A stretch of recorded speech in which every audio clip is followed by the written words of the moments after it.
मुनित्रयं नमस्कृत्य तदुक्तिः परिभाव्य च वैयाकरणसिद्धान्तकौमुदीयं विरच्यते। झलां जशोन्ते इति सूत्रम् अभवत् इति मन्ये। अनन्तरं सूत्रं विद्यते यरोनुनासिके अनुनासिको वा। यरः अनुनासिके अनुनासिकः वा इति चतुष्पदात्मकं सूत्रम्। अत्र नपदान्ताट्टोरणाम् इति सूत्रेण पदान्तात् इत्यस्य अनुवृत्तिः क्रियते। तच्च षष्ट्यन्ततया विपरिणामश्च क्रियते।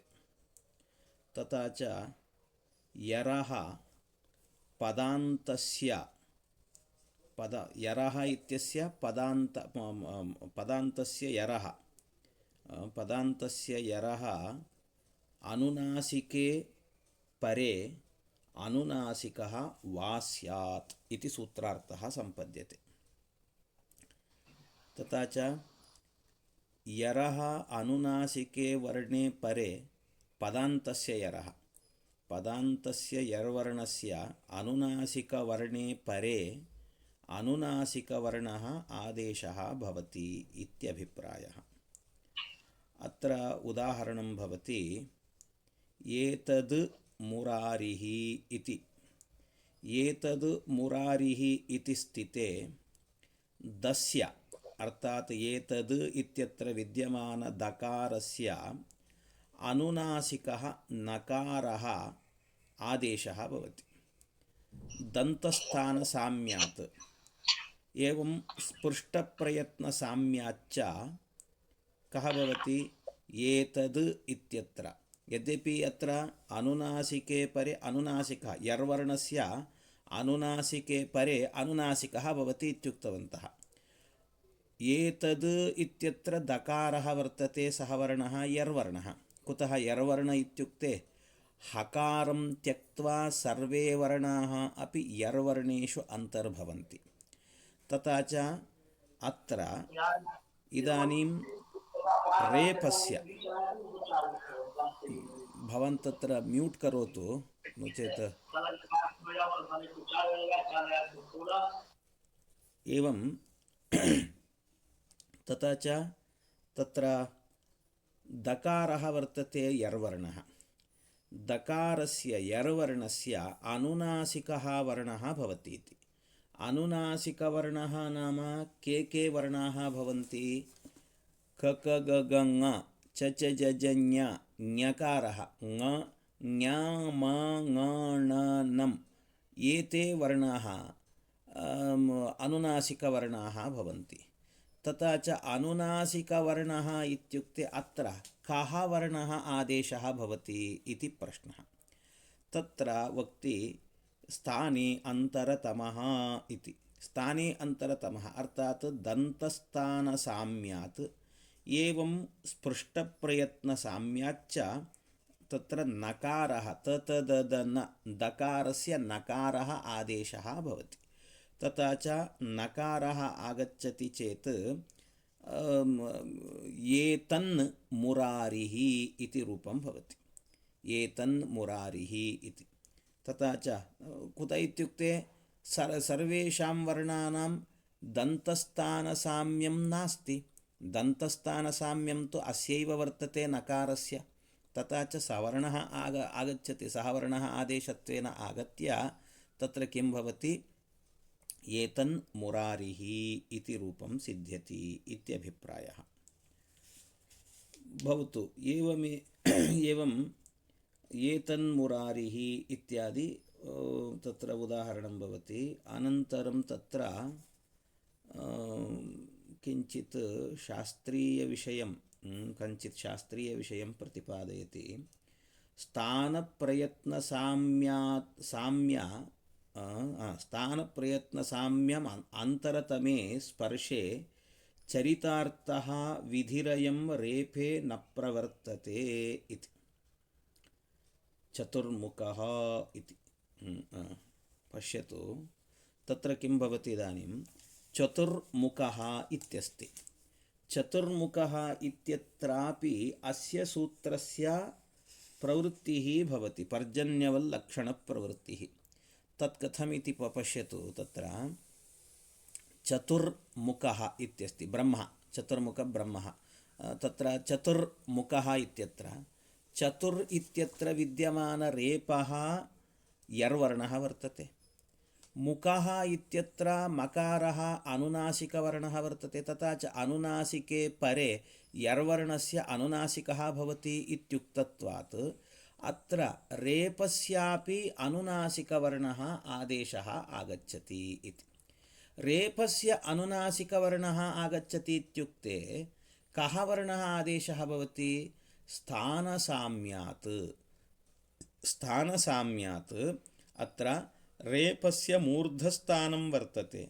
तथा च मूर्धस्थानिक अनुनासिकवर्णः नाम कः भवति? नकारः, टवर्गीयः नकारः भवति। कुतः? ऋटुरषाणां मूर्धा इत्युक्तत्वात्। तथा च तत्र टवर्गीयनकारः आदेशः भवति चेत् तदा चतुर्मुखः इति स्यात् इति।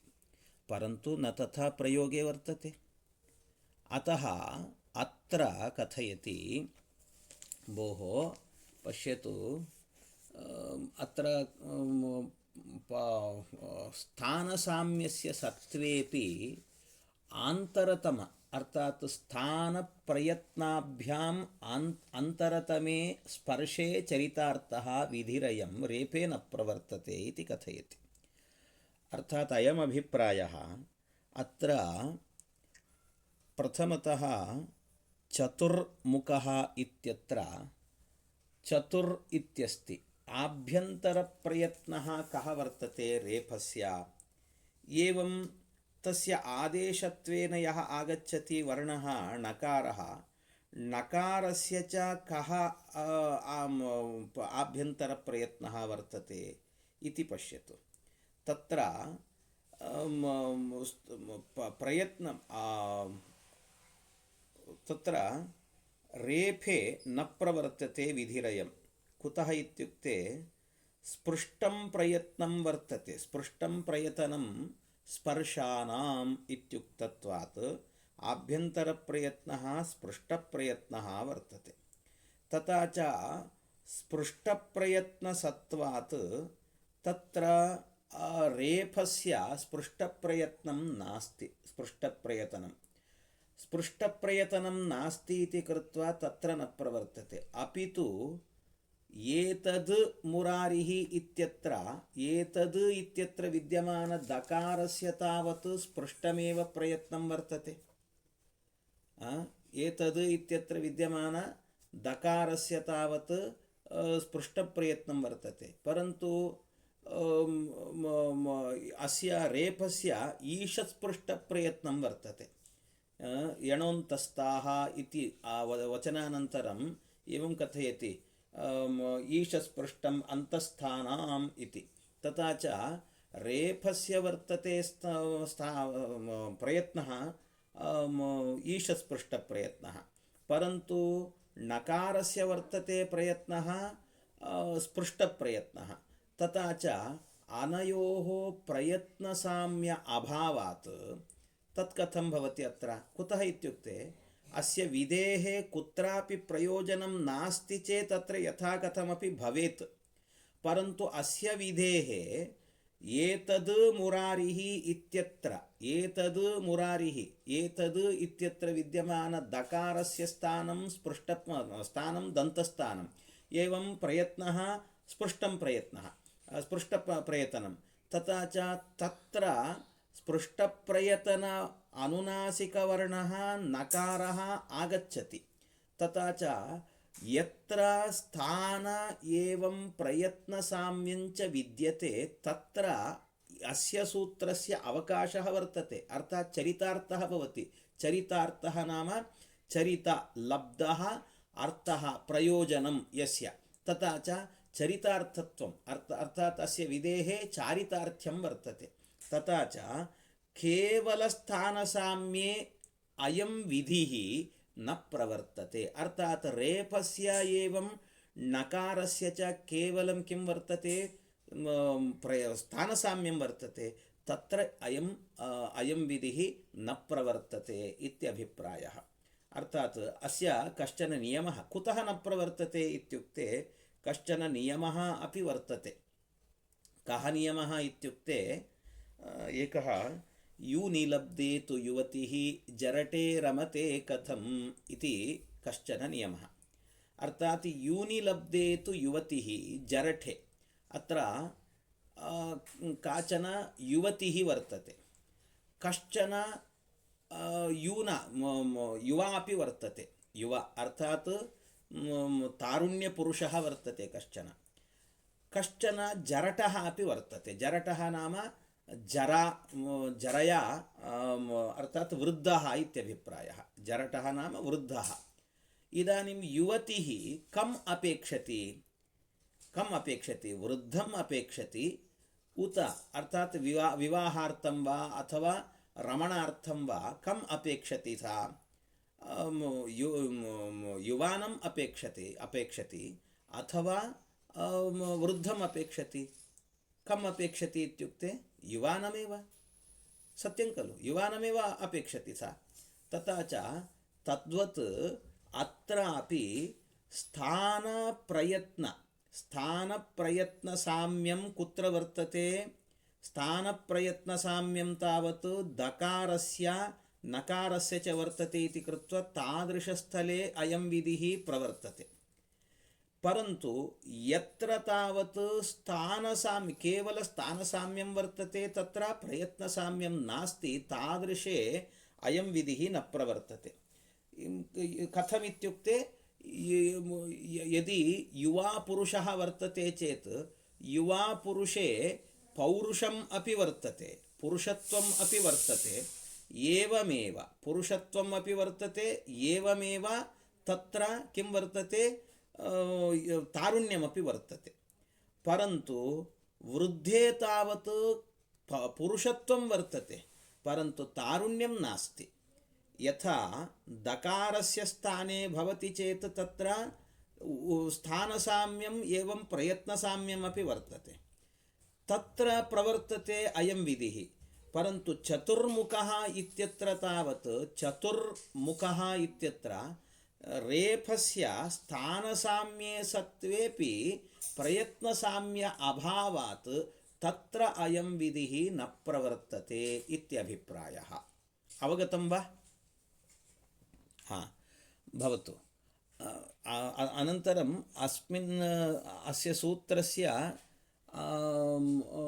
अपरमपि व्याख्यानं वर्तते, तन्मास्तु इति मन्ये। अथापि किञ्चित् वदामि तत्र, यदि शक्यते अवगन्तुम्। एतावदलं भवतः चिन्तनार्थम् एतावदलं, परन्तु यदि शक्यते चेत् चिन्तनं करोतु। अत्र भोः अत्र अयम् अभिप्रायः, अर्थात् एवं रीत्या व्याख्यानम् अलम्। यद्यपि व्याख्याने अपि बालरमा मध्ये एवं तत्त्वबोधिनी मध्येपि एवमेव व्याख्यानं कृतवन्तः, परन्तु अपरमपि व्याख्यानं कथयामि। अत्र भोः एवं व्याख्यानं न कर्तव्यम्, अपि तु किं कर्तव्यम् इत्युक्ते चतुर्मुखः इत्यत्र अनेन सूत्रेण नकारः भवतु इति आक्षेपे कृते भोः तत्र न भवति। कुतः इत्युक्ते यदा तावत् एकस्मिन् स्थाने नैकेषां वर्णानाम् आदेशः भवति चेत् तदा कः भवति इति परीक्षां कर्तुं किं कुर्मः? स्थाने अन्तरतमः इति सूत्रं स्वीकृत्य यत्र अनेक अर्थात् एकस्मिन् स्थाने नैकेषां वर्णानाम् आदेशः भवति, तत्र अन्तरतमः आदेशः भवति इति। अन्तरतमः अर्थात् सदृशतमः इति, प्रसङ्गे सति सदृशतमः आदेशः भवति इति व्याख्यानं कृतं वर्तते। अस्य सूत्रस्य स्थाने अन्तरतमः इति सूत्रस्य पाठद्वयं वर्तते। एकं सूत्रं स्थाने अन्तरतमः इत्यस्ति सूत्रम्, अपरं सूत्रं वर्तते स्थाने अन्तरतमे इति सप्तम्यन्ततया अपि अस्य सूत्रस्य व्याख्यानं वर्तते। स्थाने अन्तरतमे इति कः भेदः भवति? स्थाने अन्तरतमः इत्युक्ते स्थाने अन्तरतमे इति च उक्ते सप्तम्यन्तस्य एवं प्रथमान्तस्य च कः भेदः इति तत्र किञ्चित् पश्यामः। प्रथमतः स्थाने अन्तरतमः इति, स्थाने अन्तरतमः इत्युक्ते इदानीं कः भवति, यत्र स्थानी एकवर्णः भवति, स्थानी एकवर्णः भवति, आदेशाः अनेके वर्णाः भवन्ति, तदा कः वर्णः? इदानीम् उदाहरणार्थं सुधी उपास्यः इत्यस्ति, अथवा एतदेव उदाहरणं स्वीकरोतु। एतद् मुरारिः इत्यस्ति, एतद् इत्यत्र दकारः एकः वर्णः वर्तते, दकारः एकः वर्णः वर्तते, दकारः। तत्र स्थाने कः वर्णः आदेशः भवति इत्युक्ते अनुनासिकः वर्णः। अनुनासिकवर्णः नाम इदानीं के वर्णाः भवन्ति?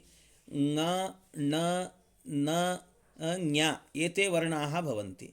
तथा च अत्र कः वर्णः आदेशः भवति इत्युक्ते तत्र स्थानतः, अर्थात् स्थानतः साम्यं स्वीकुर्मः, अर्थात् प्रसंगे सति सदृशतमः आदेशः। सदृशतमः आदेशः इत्युक्ते आदेशस्य विशेषणं भवति सदृशतमः इति। तथा च आदेशः कीदृशः भवति? सदृशतमः आदेशः भवति। सदृशतमः आदेशः भवति इत्युक्तत्वात् अत्र दकारस्य सदृशतमः नाम नकारः एव भवति। नकारः ततददन्न कुतः? दन्तस्थानसाम्यात्। तथा च एतन्मुरारिः इति रूपं सिद्ध्यति इत्यभिप्रायः। एवं यदि वयम् एवं स्वीकुर्मः, स्थाने अन्तरतमे इति, स्थाने अन्तरतमे इति, अन्तरतमे इति यदि व्याख्यानं कुर्मः तदा स्थानी नैके वर्णाः, स्थानी नैके वर्णाः भवन्ति, अनेके वर्णाः भवन्ति। स्थानी तावत् अनेके वर्णाः। इदानीं पश्यतु, स्थाने अन्तरतमे, अन्तरतमे स्थाने, स्थाने इत्यस्य विशेषणं भवति अन्तरतमे इति, तदा आदेशः भवति इति। अत्र यरोनुनासिके इति सूत्रे अनुनासिके वर्णे परे अनुनासिकः भवति इत्युक्तवन्तः। यर्वर्णस्य पदान्तस्य यर्वर्णस्य। इदानीम् एतद् मुरारिः इत्यस्ति, स्वीकरोतु। एतद् मुरारिः, एतद् मुरारिः इत्यत्र दकारः वर्तते, दकारः। तथा च दकारस्य स्थाने कः वर्णः भवति इत्युक्ते कः वर्णः आदेशः भवति? इदानीं स्थाने अन्तरतमे इत्युक्ते, स्थाने अन्तरतमे इत्युक्ते इदानीं स्थानिनः नैके वर्णाः आपतिताः। कुतः? यर्वर्णाः, यर्वर्णाः नाम यर्नाम नैके वर्णाः भवन्ति, यर लव इत्यादयः। तथा च यरः स्थाने, यरः स्थाने इति, अर्थात् यरः स्थाने इत्युक्ते नैकेषु स्थानेषु स्थानिनः नैके भवन्ति। तदा नैके वर्णाः सन्ति चेत् तदा आदेशः एकः भवति इत्युक्ते कः भवति? स्थाने अन्तरतमे, अन्तरतमे स्थाने, स्थानेषु अन्तरतमे कः वर्णः भवति इत्युक्ते तत्र वक्ति स्थानप्रयत्नाभ्याम् अन्तरतमे स्पर्शे चरितार्थः विधिरयं रेफे न प्रवर्तते। अर्थात् स्थानप्रयत्नसाम्यात् साम्य अन्तरतमे, दकारस्य स्थानप्रयत्नसाम्य, साम्यं कस्य वर्तते इत्युक्ते रेफस्य। अत्र चतुर्मुख इत्यत्र पश्यतु, चतुर्मुखः इत्यत्र चतुर् इति रेपः वर्तते। रेफस्य स्थाने तावत् एतद् मुरारिः इत्यत्र नास्ति समस्या। कुतः? एतद् इत्यत्र दकारः वर्तते, तस्य स्थानं दन्तस्थानं वर्तते, स्थानसाम्यं एवं प्रयत्नः अपि स्पृष्टप्रयत्नः वर्तते इति कृत्वा नकारः आदेशः भवतु नाम। परन्तु अत्र रेफस्य चतुर्मुखः इत्यत्र तावत् अत्र नैकेषां वर्णानाम् अवकाशः नास्ति। कुतः इत्युक्ते स्थानसाम्यस्य सत्त्वेपि तत्र प्रयत्नसाम्य अभावात् तत्र किं न अयं विधिः अर्थात् यरोनुनासिके इति विधिः न प्रवर्तते इति अभिप्रायः। एवं यदि अयं विषयः अवगन्तुं शक्यते चेत् वदतु, नो चेत् तावदेव अलम्। व्याख्यानेषु सर्वेषु एवमेव वर्तते, परन्तु केचन एवमपि व्याख्यानं कुर्वन्ति, तद्विषयं त्यक्तुमपि शक्यते। एवमेव अनन्तरं वक्ति प्रत्यये भाषायां नित्यम् इति वार्तिकः। प्रत्यये भाषायां यद्यपि पूर्वं तावत् सूत्रे तावत् पदान्तस्य यरः इति उक्तवन्तः, तथा च यत्र पदान्तत्वं नास्ति तत्र न भवति, अतः इदं वार्तिकम् आरब्धं वर्तते। तथा च प्रत्यये भाषायां नित्यं, भाषायां व्यवहारे अस्माकं व्यवहारे तावत् तत्रापि किं भवति, प्रत्यये परे अर्थात् अनुनासिके प्रत्यये परे अनुनासिकः वा न इदानीं नित्यं भवति इत्यभिप्रायः। नित्यं तत्र अर्थात् उदाहरणं भवति तत् मात्रम् इति, अत्र मात्रच् इति प्रत्ययः, चिन्मयम् इत्यत्र मयट् इति प्रत्ययः। तथा च तत्र प्रत्यये परे तद् इत्यस्ति, तद् इत्यत्र दकारस्य कः वर्णः, अनुनासिके वर्णे परे अनुनासिकः भवति इत्युक्तत्वात् अत्र अनुनासिकवर्णः इत्युक्ते नकारः आगत्य तन्मात्रम् इति। एवं चिद् रूपम् इत्यत्रापि चिद् मयम् इत्यत्र तत्र मकारः अनुनासिकः वर्णः वर्तते इति कृत्वा तत्र चिन्मयम् इति रूपं सिद्ध्यति इत्यभिप्रायः। कथं तर्हि मदोदग्राः ककुद्मन्तः इति तवर्गस्य लकारे परे इति चेत् यवादिगणे दकार निपातनात् इति कथयति। यद्यपि मदोदग्राः ककुद्मन्तः इत्यस्ति, मदोदग्राः ककुद्मन्तः इति, तथा च तत्र किं वक्ति, मदोदग्राः ककुद्मन्तः इत्यस्ति। मन्तः इत्यत्र मकारः मतुप्रत्ययः। तथा च प्रत्यये भाषायां नित्यम् इत्युक्तत्वात् तत्र ककुद् मन्तः इत्यत्र दकारस्य नकारः भवितव्यः खलु, दकारस्य नकारेण भाव्यं, परन्तु न कृतवन्तः। कुतः एवं, तत्र कालिदासप्रयोगः वर्तते। एवं कालिदासप्रयोगे कालिदासमहोदयेन महाकविना एवं प्रयोगः कृतः वर्तते। तथा च मदोदग्राः ककुद्मन्तः इति किमर्थं, ककुन्मन्तः इति वक्तव्यं खलु, नकारः आदेशः भवितव्यः खलु इति चेत् तत्र वक्ति यवादिगणे दकारनिपातनात् इति। यवादिगण कश्चन गणः वर्तते, यवादिगणः इति वर्तते, तत्र ककुद्मन्तशब्दः अपि ककुद्मान् इति शब्दः वर्तते। तत्र ककुद्मान् इति शब्दे महर्षिपाणिनिः यवादिगणेषु दकारेणैव उच्चारणं कृत्वा तत्र निपातनं कृतवान् इति कृत्वा तस्य विषये अस्माभिः आक्षेपं कर्तुं न शक्यते। अतः तत्र एवं प्रयोगः वर्तते, महर्षिपाणिनिः अङ्गीकृतवान्। अतः यदि तस्य तत्र नकारेण भाव्यं चेत् तत्र नकारेणैव सः उच्चारणं करोति स्म, परन्तु न कृतवान्। अतः अस्माभिः ज्ञायते निपातनात् तत्र दकारः एव इति तस्य साधुत्वं सम्पादनीयम् इति। एवम् अनन्तरं वर्तते तोर्ली इति। तवर्गस्य लकारे परे परसवर्णः स्यात् तत् लयः तल्लयः इति। अस्य नास्ति विशेषः। तवर्गस्य तवर्गस्य लकारे परे परसवर्णः, परसवर्णः नाम लकार एव भवति इत्यर्थः। तत् लयः इत्यस्ति। तत्र लकारः लयः इत्यत्र लकारः वर्तते, परसवर्णः नाम लकार एव भवति पूर्वस्य वर्णस्य, तथा च तल्लयः इति भवति।